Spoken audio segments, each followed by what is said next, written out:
नमस्कार, बहुत स्वागत आपका इस बुलेटिन में। मैं हूं आपके साथ अवंतिका श्रीवास्तव। शुरुआत करेंगे धार से मिल रही बड़ी खबर के साथ, जहां 4 लोगों की दर्दनाक मौत हो चुकी है। ट्रक ने 4 लोगों को बुरी तरह से कुचला है। गेहूं बीनने के दौरान यह हादसा हुआ। ट्रैक्टर से सड़क पर गेहूं बिखर गए थे, जिन्हें इकट्ठा कर रहे थे सभी। सरदारपुर के भलगावड़ी के पास का यह हादसा है। तो धार से ये बड़ी जानकारी। गेहूं बीनने के दौरान ट्रक ने 4 लोगों को कुचल दिया, जिनमें 4 की ही दर्दनाक मौत हो गई। घटनास्थल की ये जानकारी कि घटनास्थल पर ही 4 ने दम तोड़ दिया। गेहूं बीनने के दौरान यह हादसा हुआ है। सहयोगी नवीन हमारे साथ ज्यादा जानकारी के लिए फोन लाइन पर जुड़ रहे हैं। नवीन, क्या कुछ जानकारी इस हादसे पर अभी तक? जी हाँ अवंतिका, बिल्कुल ही बहुत ही दर्दनाक हादसा जो है सामने आया है कि जिसमें 4 लोगों की जो है मौके पर ही मौत हो गई। बताया जा रहा है कि ये चारों जो है किसान थे और राजगढ़ की मंडी में गेहूं बेचने के लिए रात में घर से निकले थे। करीब रात को 12 से 12:30 बजे के बीच का ये पूरा हादसा बताया जा रहा है। इसमें जो है राजगढ़ के पास जो है सरदारपुर थाना क्षेत्र लगता है, वो सरदारपुर के पास में भलगावड़ी एक स्थान है, वहीं पर ये पूरा हादसा हुआ है। ये लोग ट्रैक्टर से गेहूं भरकर ले जा रहे थे और इसी दौरान जो है ट्रैक्टर से गेहूं जो है सड़क पर बिखर गए, जिसे इकट्ठा करने के लिए जो है ये 4 लोग जो है नीचे उतरे थे और सड़क से गेहूं को एकत्रित कर रहे थे। इसी दौरान जो है तेज रफ्तार आयशर वाहन आया और 4 को उसने अपनी चपेट में ले लिया। इससे 4 लोगों की मौके पर मौत हो गई। वहीं इस पूरे मामले के बाद जो है सरदारपुर थाना पुलिस जो है मौके पर पहुंची और जो है मृतकों की बॉडी को जो है सरदारपुर के अस्पताल में पहुंचाया गया, जहां पर उनका पोस्टमार्टम किया जा रहा है। आयशर चालक को जो है पुलिस ने हिरासत में लिया है और उससे पूछताछ की जा रही है। वहीं पुलिस जो है इस मामले में आगे की कार्रवाई में जुटी हुई है। वहीं ये जो हादसा हुआ है, जिसके बाद से ही इस पूरे इलाके में जो है माहौल पूरा गमगीन बना हुआ है। जी अवंतिका। ठीक है, शुक्रिया आपका नवीन जानकारी के लिए। और आगे बात करेंगे बेमेतरा के, जहां बिरनपुर में अभी भी तनाव की स्थिति देखने को मिल रही है।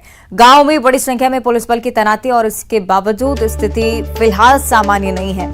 गांव में धारा 144 लागू की गई है। असामाजिक तत्वों को रोकने के लिए पुलिस की टीम लगातार मशक्कत कर रही है। गांव पहुंचने वाले रास्ते पर भी बैरिकेडिंग की गई है। लगातार प्रयास कोशिश पुलिस की तरफ से यही शांति स्थापित की जाए और आपसी समन्वय का संदेश भी पुलिस की तरफ से लगातार दिया जा रहा है।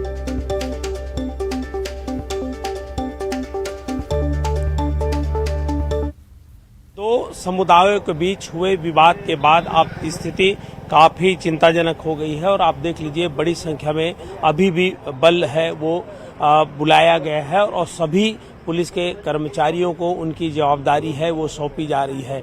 यहाँ पर बैरिकेटिंग्स भी लगाया जा रहा है ताकि कोई भी व्यक्ति जो बिरन गांव है वो ना पहुंच सके। मैं अपने सहयोगी राजेंद्र जी से कहूँगा कि दिखाएं। देखिए यहाँ पर बैरिकेड्स लगाए जा रहे हैं और इसको 3 लेयर पर तैयार किया जाएगा ताकि कोई भी उपद्रवी उसे तोड़ ना सके। कल काफी जो है यहाँ पर हंगामा हुआ था और बैरिकेडिंग को प्रदर्शनकारी तोड़ने में पूरी तरह से कामयाब हुए थे, लेकिन आज पुलिस मुस्तैदी के साथ यहाँ पर तैयार रहेगी और एएसपी लखन पटले हैं। देखिए सभी पुलिस के जो कर्मचारी हैं, जो आरक्षक हैं, उन्हें उनकी ड्यूटी समझा रहे हैं और वहाँ गांव में अभी भी तनाव की स्थिति बनी हुई है। तो इन सभी जो विषम परिस्थितियों से निपटने के लिए यहाँ पर सभी को जवाबदारी सौंपी जा रही है।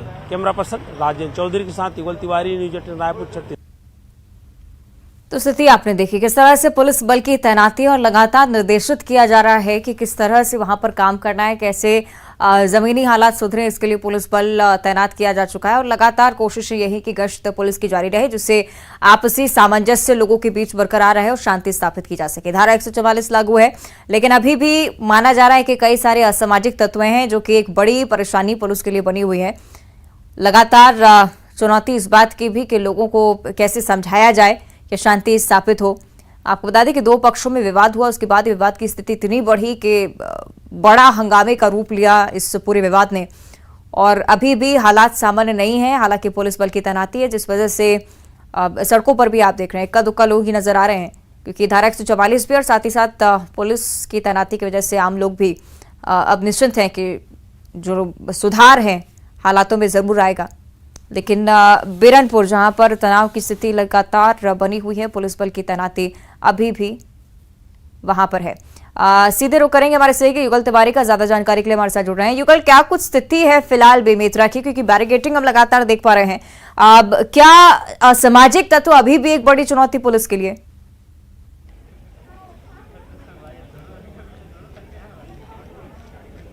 जी अवंतिका, देखिए अभी सिचुएशन कंट्रोल में है पुलिस के, लेकिन अभी हालात अभी भी जो है तनावपूर्ण है। और आप देख सकते हैं कि यहाँ पर बैरिकेटिंग लगाई गई है, ये गांव का प्रवेश द्वार है और यहाँ पर एक बैरिकेटिंग लगाई गई है। उसके अलावा अंदर में किसी भी को आने जाने नहीं दिया जा रहा है। जो गांव के लोग हैं, अति आवश्यक काम है तभी उन्हें बाहर आने दिया जा रहा है। इसके अलावा बाहरी व्यक्तियों का पूरी तरह से यहाँ पर प्रवेश वर्जित कराया गया है।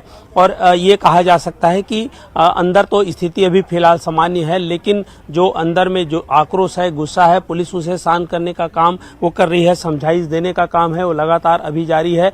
600 से अधिक जो फोर्स हैं वो यहाँ पर लगाए गए हैं, अलग अलग गांव में डिप्लॉय किया गया है ताकि इस बीरनपुर गांव तक कोई भी व्यक्ति है वो ना पहुंच सके। और आप देखिए सभी पुलिस अधिकारी कर्मचारियों को ड्यूटी लगाई गई है, अलग अलग जिले से एसपी एएसपी सभी को बुलाया गया है। कल सिचुएशन काफी तनावपूर्ण हो गया था, अब उसको देखते हुए पीएचक्यू से अलग एक्स्ट्रा बल मांगा गया है और उसके बाद तमाम जो आईजी हैं उनकी ड्यूटी लगाई गई है। आनंद छापड़ा है, संजीव शुक्ला है, इसके अलावा 3 से 4 जो एसपी हैं अलग अलग जिलों के, उन्हें बुलाया गया है और सभी को जवाबदारी सौंप दी गई है।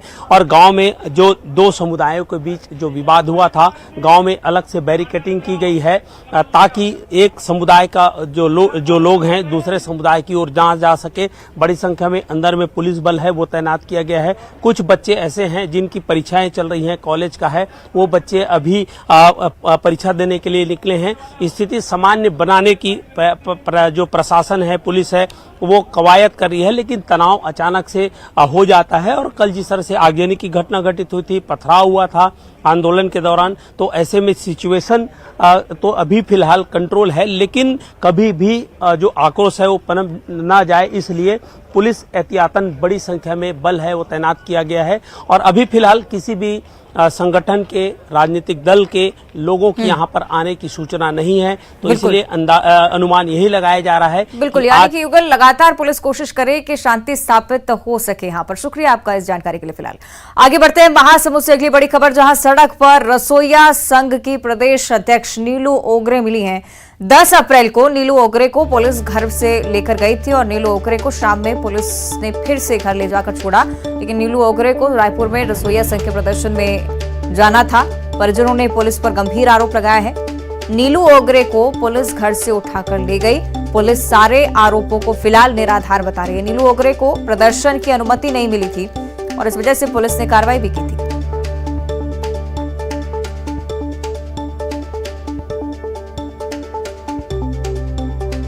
ये वीडियो मैं आप मन पर डाला था, मुलाकात चीज़ पर रखे, मुझे नहीं पता 6 बज गए, 6:30 के आसपास होने वाला है।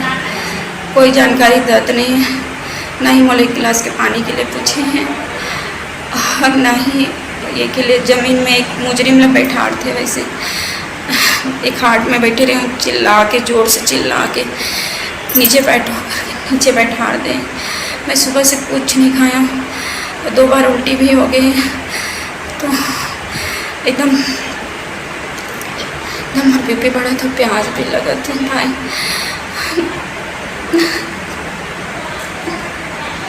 सुबह 6:30 बजे को ले गए हैं मम्मी को, काम कर रही थी घर को, तो मैम लोग आए थे कि नीलू आपको चढ़ना है करके, तो मम्मी मैं नहीं जाऊंगी करके ना काम कर रही थी, तो मैम लोग घर पे बैठे थे काम कर। लेके गए 9, 8:30 ऐसे ही करीब ले गए हैं। यहाँ से कहाँ लेके गए? यहाँ से कहाँ ले गए ये नहीं पता मेरे को।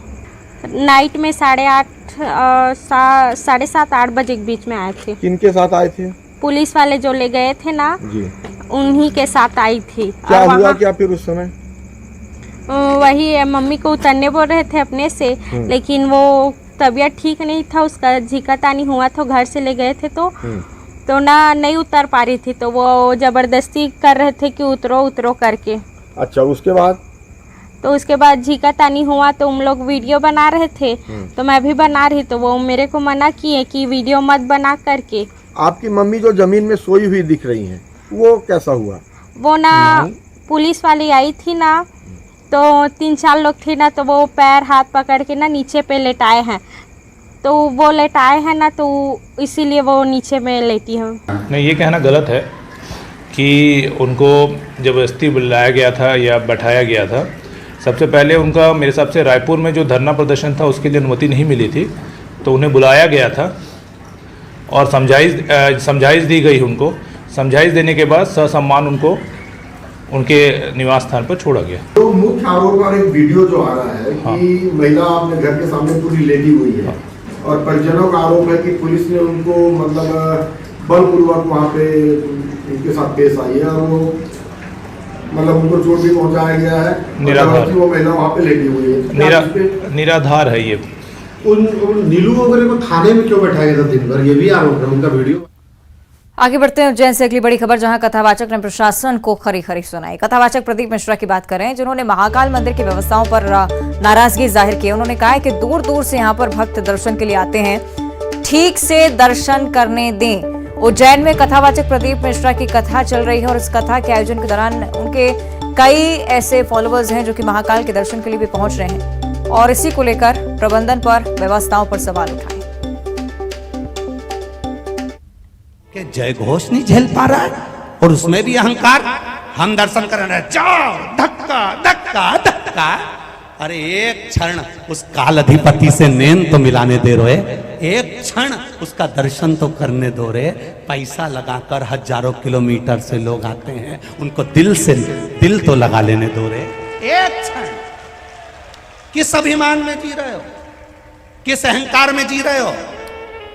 जरा सी देर में तुमने कह दिया जल्दी जल्दी बाहर निकलो, दर्शन नहीं करने देना, दर्शन नहीं करने देना। अरे उसको धन्यवाद दो जो उसने अपने चरणों की नौकरी दी है, नहीं तो ना जाने कहां ठोकर खाते रहते रे।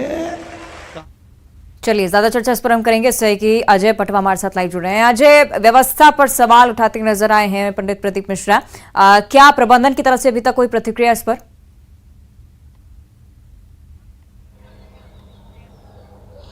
जी देखिए, पंडित प्रदीप मिश्रा की जो है 3 तारीख से जो है कथा का आयोजन का आगाज हो गया था, क्योंकि 4 तारीख से लेकर 10 तारीख तक पंडित प्रदीप मिश्रा की कथा उज्जैन में चल रही थी।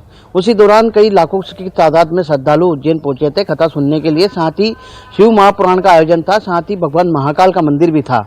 तो कहीं ना कहीं श्रद्धालुओं की बड़ी आस्था थी और अलग अलग राज्यों से श्रद्धालु उज्जैन पहुंचे थे। उनका ये मानना था कि कथा के साथ साथ भगवान महाकाल के भी दर्शन हो। पंडित प्रदीप मिश्रा जब महाकालेश्वर मंदिर गए तो उन्होंने देखा था कि जिस तरीके से श्रद्धालुओं को धक्का दे देकर दर्शन कराए जा रहे थे कि वो जल्दी जल्दी दर्शन करिए, तो उस बात को लेकर पंडित प्रदीप मिश्रा ने 6ठे दिन की कथा में ये कहा कि इतना अहंकार अच्छा नहीं है, क्योंकि जो श्रद्धालु दर्शन करने के लिए आते हैं उनके लिए अच्छा से व्यवहार होना चाहिए और उनको कम से कम भगवान के दर्शन जो है अच्छे से होना चाहिए, ताकि जो श्रद्धालु बड़ी आस्था लेकर आ रहा है तो उसको कम से कम भगवान से संतुष्टिजनक नजरों से एक बार दर्शन तो हो जाए। तो इसी बात को लेकर जो पंडित मिश्रा ने जो है मंच से इस पर क्या कहा जाता है। शुक्रिया आपका अजय, फिलहाल जानकारी के लिए। आगे बढ़ते हैं भोपाल से अगली बड़ी खबर, जहां शिवराज कैबिनेट की आज एक बड़ी बैठक बुलाई जा रही है। कैबिनेट की ये बैठक कई मायनों में बहुत ही महत्वपूर्ण, क्योंकि कई सारे प्रस्तावों को इसमें आज मंजूरी मिल सकती है। मध्य प्रदेश में ट्रांसजेंडर को पिछड़ा वर्ग की सूची में शामिल करने की तैयारी हो रही है। आज कैबिनेट में प्रस्ताव पर चर्चा होनी है और उसके आसार कहीं ना कहीं नजर आते हैं कि मुहर इस प्रस्ताव पर लग सकती है। करीब 30,000 ट्रांसजेंडर्स के आरक्षण का रास्ता इससे खुल जाएगा। प्रस्ताव को शिवराज कैबिनेट की मंजूरी दी जा सकती है, ऐसी जानकारी फिलहाल। शिवराज कैबिनेट की बड़ी बैठक, ट्रांसजेंडर्स को पिछड़ा वर्ग सूची में शामिल होने के प्रस्ताव को लेकर आज चर्चा के आसार है। सहयोगी वासु हमारे साथ फोन लाइव जुड़ रहे हैं इस पूरी जानकारी के लिए। वासु, जानना चाहेंगे कि इस प्रस्ताव की रूपरेखा क्या है और अगर इसे मंजूरी मिल जाती है तो कितना फायदा ट्रांसजेंडर्स को होगा?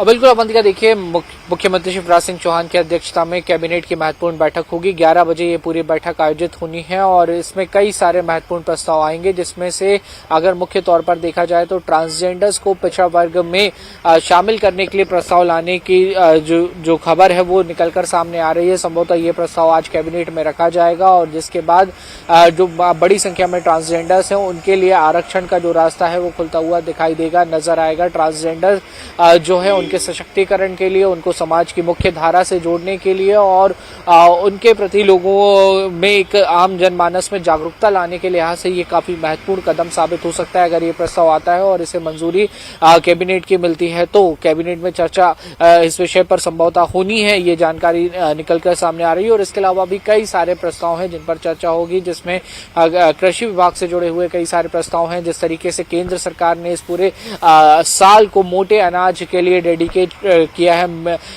मिलेट ईयर इसको घोषित किया है और लगातार मोटे अनाज जो कि सेहत के लिए बहुत ज्यादा फायदेमंद होते हैं उनकी खपत बढ़ाने पर जोर है। उसके लिए लंबे समय से प्रचार प्रसार भी चल रहा है। तो मिलेट मिशन मध्य प्रदेश में शुरू करने का एक प्रस्ताव जो है उसको भी कैबिनेट की आज मंजूरी मिल सकती है। और इसके अलावा कृषि विभाग के तमाम जो प्रस्ताव आप बता रहे हैं उनको मंजूरी मिलने के बाद एक बड़े वर्ग को इसका फायदा हो सकता है। शुक्रिया आपका बासु फिलहाल जानकारी के लिए।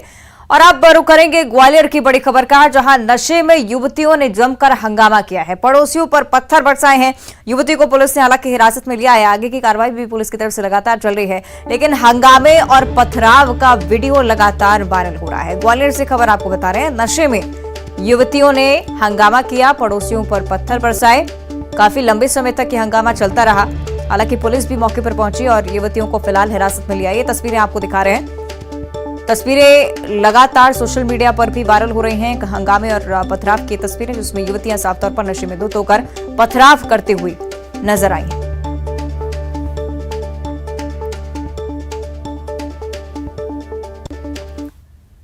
और अगली खबर उमरिया से है। बांधवगढ़ में हाथी का शिकार हुआ है। बाघ ने हाथी के बच्चे का शिकार किया है। पनपथा रेंज के चित्राव बीट की घटना है। शिकार किए गए हाथी को बाघ ने खाया भी है। गश्ती दल को देखकर बाघ वहां से भाग गया, लेकिन हाथी की उम्र तकरीबन 1.5 साल के आसपास बताई जा रही है। हाथी के शिकार का ये पहला मामला माना जा रहा है। उमरिया से जानकारी, जहां पर हाथी के बच्चे का शिकार किया है बाघ ने। सहयोगी विजेंद्र हमारे साथ ज्यादा जानकारी के लिए जुड़ रहे हैं। विजेंद्र, अगर मैं गलत नहीं हूं तो शायद बहुत रेयर केस है जिसमें हाथी पर हमला हुआ है। क्या कुछ हुआ घटनाक्रम के दौरान? जी अवंतिका, ये जो पूरा मामला है बांधवगढ़ टाइगर रिजर्व के पनपथा जो कोर जोन है उसके जो चित्राव बीट है वहाँ पे ये घटना सामने आई है। जब ये गश्ती दल भ्रमण पर था पार्क के, उसके दौरान गश्ती दल ने देखा कि बाघ जो है हाथी को खा रहा है और उसने अधिकारियों को सूचित किया गश्ती दल वालों ने।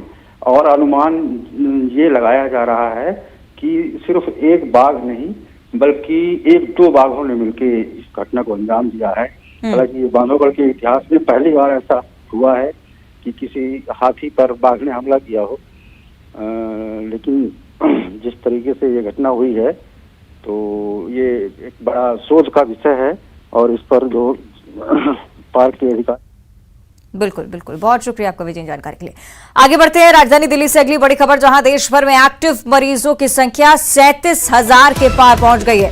अब देश में कोरोना के 37,093 एक्टिव केसेज हैं, जिसमें आज भी देश भर में कई अस्पताल में मॉक ड्रिल भी होनी है।